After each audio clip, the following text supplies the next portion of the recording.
All right, guys, welcome to the Off the Bench podcast. We got Jamar Simpson here with us today. What up, bro? What's going on, Frank? Long time no see, man. I know. Looking good. Appreciate you, man.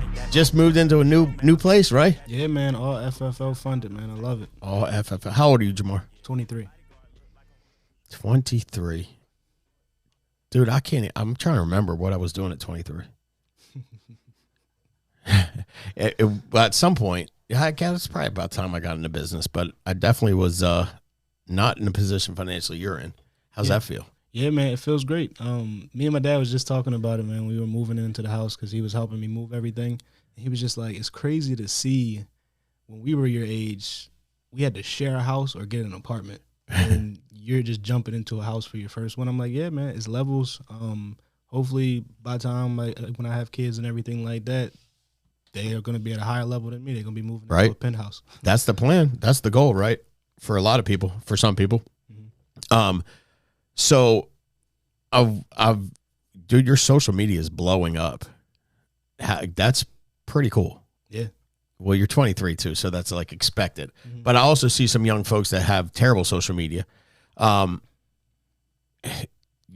remember the first time we met, you talked about, marketing and photography and social media. Like you're passionate about that, correct? Absolutely.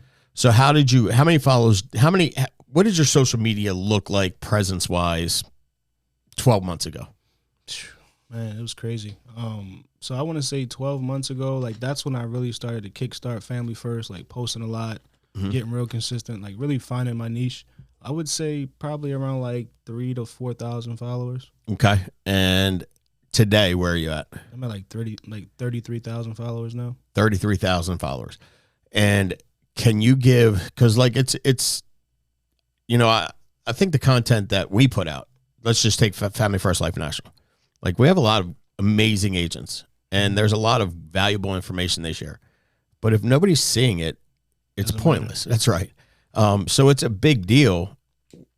Can you give some pointers on what you did or how you went from 3 to 5 to 30 plus? Yeah, and I can definitely give Nationals like their big tribute, man, because like it is an age gap and it's a lot with like knowledge gap too. And like the thing that I can tell people is like the reason why I was so passionate about social media and branding and media, because back in 96 Pack, like you had to like present a resume. Is that when you were born? I was born in 98. Okay. Jeez, easy. I graduated in 95, but go ahead. Yeah, you did. You presented a resume. Yeah, and like the new resume of this era is social media. So if you don't have a social media presence, it really doesn't matter how much money you make, how big your team is. If you have 500 followers, nobody's going to take you serious. Right. And I can honestly say like this is a new era, regardless on how old you are, regardless on what you look like, girl or boy. You have to take social media serious. And the biggest thing that I had to find out was like what's trending and how I can be the content instead of trying to find the content. Like how can I market myself to the point where if I found my page, like what would make me want to work with that person? Okay. And like that's what I really been like trying to focus on, like with social media, to use that as the best like recruiting tool. Yeah. Because with social media, it's weird because they start off cold market. They watch your whole journey. Like people that I went to high school with, like they see me from 12 months ago to now. And they're like, every time I walk into like Walmart or anything like that, when I see somebody that I went to high school with, it's just like, I get this like type of like I'm a celebrity. And I'm just like, it's nothing like that, man. But I'm just excited for the future just because like last year I was in a whole different position. This year and like next year, it's going to be a movie, man.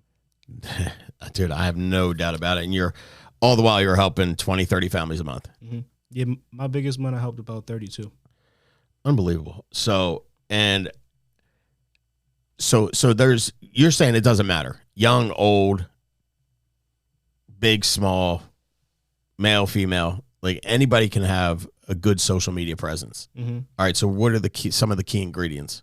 So I would say find your niche. For people that don't know what that means, for the people that are watching this, a niche is basically your title for social media.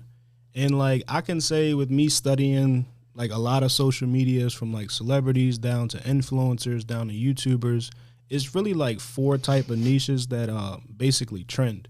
And I would say them 4 would probably be, and like while I'm saying these 4, I just want you to try to categorize yourself in one. Because a lot of people try to start with 2 or 3 and post a whole bunch of content. Social media isn't one of these things where you want to post 100 times a day. You just want to spam, because at the end of the day, like you have to start somewhere. So like the 4 niches I would probably say is, 1 being comedy. So if you're a person that's naturally funny, just integrate that into your business. Okay. I would say probably like motivational. A lot of people have a story, but they don't know it. So like people thrive and seek to see like motivation, inspirational quotes, a lot of things like that. I would probably say like the 3rd thing, like especially for your reels, man, lifestyle. A lot of people want to see that you're successful, like not just throwing money in their face, but just seeing the lifestyle, man. Like I can honestly say like a lot of people reached out when we went on the trip, man, like when we got on the jet skis for the first time and everything like that. So people love lifestyle. And I would say probably the last thing is information. People love to like follow somebody that knows what they're talking about. So like when you look at them 4, like just try to see like, where can I fit in and be natural about it? Like I'm not faking anything on social media. I'm not trying to act like somebody else. Right. And I can say authenticity stands out more than anything. So like the more authentic you are, I can honestly say like that's what makes you stand out. That's what like attracts a lot of people from other states. Because it's to the point now where I probably don't even know 75% of the people that follow me. That's crazy. And and just to kind of to parlay this into the insurance arena, like you're pulling life insurance apps from social media, correct? Yep. And how's that? I mean, are people just reaching out to you? Or are you doing anything specific? Yeah. So like when people like I was saying before, as far as like if I were to look at my page, like would I want to do business with that person? So like a lot of the videos that have people reaching out is I talk about life insurance, and I educate people on how it can benefit you in the long run if something happens to you, or if nothing happens to you. Like it's a lot of tax benefits, like when you can really grow money through insurance, and like people are definitely interested in it. And I just set up a call. I never try to over-explain on social media. I'm just like, hey, man, I'll do a free consultation. If it makes sense, we'll see if you qualify. Right. I love it, man. So, dude, like, now there's so much about social media, and that's like we were just talking before this, and you're like, I've been here, and I didn't recruit when I started, and I'm kicking myself for that. Mm-hmm. I'm kicking myself for putting social media on the back burner for so long, because, you know, when it came out, there was and I've seen it from the beginning, right? Because I worked at a mortgage company when I think the first one was MySpace, right? And people just putting up stuff that just turned me off. Like, I'm eating breakfast here, or I'm fighting with my cousin, they're an idiot. I'm like, I don't care. So that's what I saw a lot of in the beginning, and so I tuned it out. Right? That's how my mind. It's like if I just tune you out. And then it went to like, look at me, how pretty I am, or look at me, how rich I am, or look at me, how big, if muscle builder I am, whatever the case. And I'm like, I don't like that. I don't like that either. But then it transferred to encompassing all that. But then there's a sector that's business, like, and that can really benefit people, which is, again, I think the biggest part of social media that a lot of the older folks like myself miss is the benefit of it, right? And sharing information with people that need information. So I'm kicking myself for that. But I want to, so like, dude, what's the, like, there's like a blue like X, or is it a check mark or something? Blue check. Yeah, what is that? So that's actually a verification. Like, a lot of people think verification is like, oh, if that person has a blue check, like they have to be rich, or like they're famous. Right. When you do a lot of research on Instagram, like the CEO talks about it. Verification doesn't qualify that you're credible, rich, or famous. It just basically protects a person if they are famous. So let's just say, for an example, like Floyd Mayweather or something like that. Floyd Mayweather gets a verification check, so nobody can make a fake account of him and try to use his credibility to scam people or anything like that. Got it. So that's really what it is, just to like have that authenticity. Like, if a person's on Instagram, like yourself, like if Frank's on Instagram, like, and he has the blue check, like that's the real Frank. Got it. So, like, I'd like to, can I do that? I mean, I know how many people with Family First Life are verified? I would say 2. It's actually Andrew Taylor and Sean Mike. So like I've been doing a lot of like looking around like with Family First Life in particular, because like I'm definitely working towards that myself. I want to be number 3. Can I do that? Oh yeah, like it's definitely processes. Like it is a lot of things that you have to do as far as like being credible, but it is a good thing like with you already partnering with integrity. So it could definitely be an easy process within like I've seen people do it in about 4 to 6 months. Okay. All right. And that's something that I can do on my own, right? Oh yeah, like it's definitely something like as far as like posting, getting notarized and everything like that, and really like just working to get monetized, and then like once you get like the articles and everything like that, you'll be good. Good to go. Dude, I love it. So what's next for Jamar? What's the goal 2022 leading into 2023? Yeah, man. I just want to make a huge presence on social media to help a lot of people that are around my age or like people that I even went to high school with. The biggest thing that I want to do is just recruit more market. Recruit more market. Recruit more market, worst case scenario, because it was a rough start trying to do it by yourself. I really just want to help other people get the same opportunity to me, and like really just be able to help 300 to about 500 families a month. Dude, from the first time I met you till now, it's like night and day. I mean, just in fact, I knew you for, I want to say a year, and I had no idea you even ever touched a football. Mm-hmm. Like that blows my mind because you just seem so quiet and mild mannered. But then when you put that helmet on and strap up, like you were an animal. Ball game. Yeah, like I definitely had to learn like the caps in business compared to sports because my whole family played sports. So it was just like me taking that transition out of football and just like putting that, like just really putting the business hat on. I wasn't really trying to be anybody else, but I had to find myself. Sure. So like that's where a lot of like being timid, like trying to learn, like really just trying to learn how to speak, learning like the rules of business, because I think the number is about 75% of businesses fail. So it was just like that's where the fear came from. But like, the biggest thing that I realized is the fear is a lot of the time like people fear failure, but now it's just like with being in this business, like failure is a good thing. That's like, right. The more you do that, the more you learn, like the more families you can help, and like the more people that you can impact.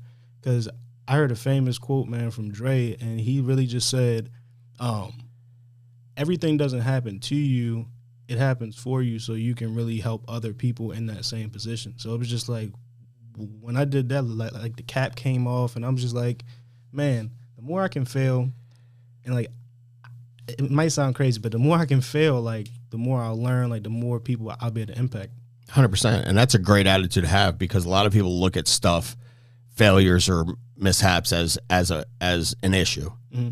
And nobody likes those stories, by the way, right? Nobody likes the person that starts and then just goes untouched. Like, would you watch football if every time somebody touched the ball, they would go untouched to the end zone? No, I'm so glad that I wasn't in the area of like of Barry Sanders, because I'm like, man, what are they doing? Right. You're a professional athlete, and they can't even touch him. But like, it'd be boring. Mm-hmm. Like life would be boring without the struggles. And I didn't like, I didn't think you were timid. You said timid, and maybe that's how you felt you were. You just were very quiet and always a great young man, and you got a big heart. You always want to help people. But again, to see your confidence from and again, it makes sense, right? So you've been here for 2 years, a little over 2 years, right? Yep. Almost 3. July makes it 2. July makes it 2. Yep. July 25th is when I got my license. Okay. So, 21 years old when you got your license, still trying to find your way. Like you said, trying to figure out who I am. Right. And that sometimes takes a while. So, dude, I love what you're growing into, what you've become, what you're becoming. It's impressive. We're happy for you. You are building and hiring. Recruiting, I'm sorry. If I wanted to come work with you, how do I get a hold of you? Well, as far as Instagram, you can follow me on Instagram. My Instagram name is my full name, so Jamar Sims Jr., JamarSimms Jr. And my phone number, you can reach out to me anytime. Just like try to reach out with your name. just so I can know who it is. Right. But it's 443-762-4206. All right, got it. So, guys, if you want to work with somebody that's young, hungry, that understands how to sell insurance, because 30 families is a lot. The social media aspect of what we do, how to interact with social media, how to build a brandable page, if you will. Jamar's your guy. Reach out to him. He's a beast in the field. He's a beast on the football field, which means we always love you. But he knows his stuff, and he's a humble young man. So, dude, it's a pleasure to have you in here. Proud of you. Happy for you. Excited to see what 2022 brings, the end of 2022 and then 2023, man. Thank you. Yeah, peace, man. And like the thing that I can leave you with, Frank, as long as you find your niche, like what we were talking about, and like you don't have a problem with like being yourself and like really just like being authentic, like that's going to get you the blue check that you want to get. Okay. So like I would just say like repost a lot of people's stuff, do exactly what you're saying, and we'll probably be like the next 2 people to get the blue check. So 4 to 6 months. I would say on average 4 to 6, but with you having integrity behind you and everything like that, like knowing what we have in nationals, because I can honestly say, not to challenge anybody else, but nationals by far probably has the best social media's presence. Okay. Do you think I can do it in 30 days? 45 days? I would say 30 to 60. 30 to 60. Worst case. That's going to be a challenge. Let's do it together, bro. Let's do it together. If that happens, we'll donate $5,000 to Sandy Bay. Cool. The orphanage. Fair enough? Fair enough. Love it. All right, guys. Until next time, make it a big week. Thank you, Jamar. Appreciate you, pal. Always a pleasure and honor to have you in here.